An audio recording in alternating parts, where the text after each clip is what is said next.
Look how satisfied the sandwich is. This is my homemade focaccia. I'm Dim Hằng. Welcome to my kitchen. Today I will teach you how to make focaccia using the sponge method. The texture of focaccia bread is similar to pizza. You can even make your very own toppings for it. And a delicious sandwich like this, huh? Get ready? Let's start it. First, for the sponge, you will need 170 grams bread flour, 4 grams yeast, 130 grams water. Mix all ingredients together in a container. Let it stay overnight in the fridge or room temperature for 8 hours.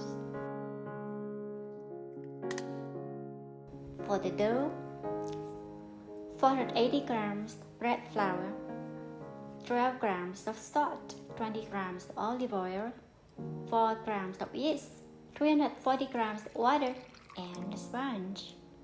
Don't forget the sponge. Now the steps. Dissolve yeast in a bowl of water. Combine flour, salt, oil, sponge, and the water and yeast mixture. Mix using dough hook for 12 minutes. If the dough form does not stick and begins to pour together, remove the hook. Put the dough in a container, cover, and rest for 2 hours, or when it doubles in size. Oil the baking tray with olive oil.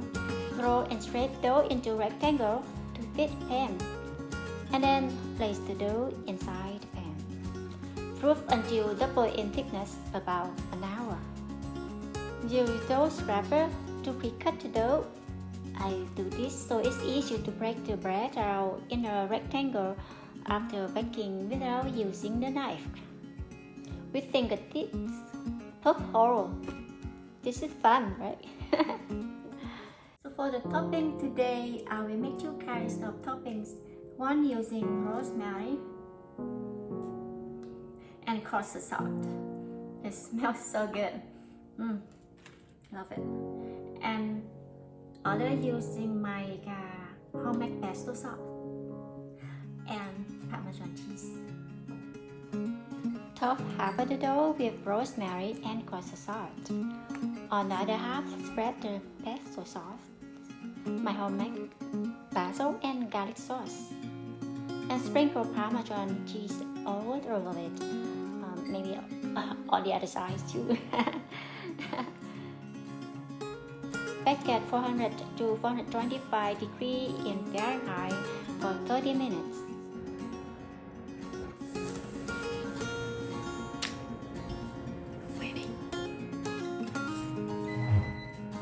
No need to let it cool. Go ahead and enjoy it while it's hot. It smells so good, right? Be careful not to burn your tongue.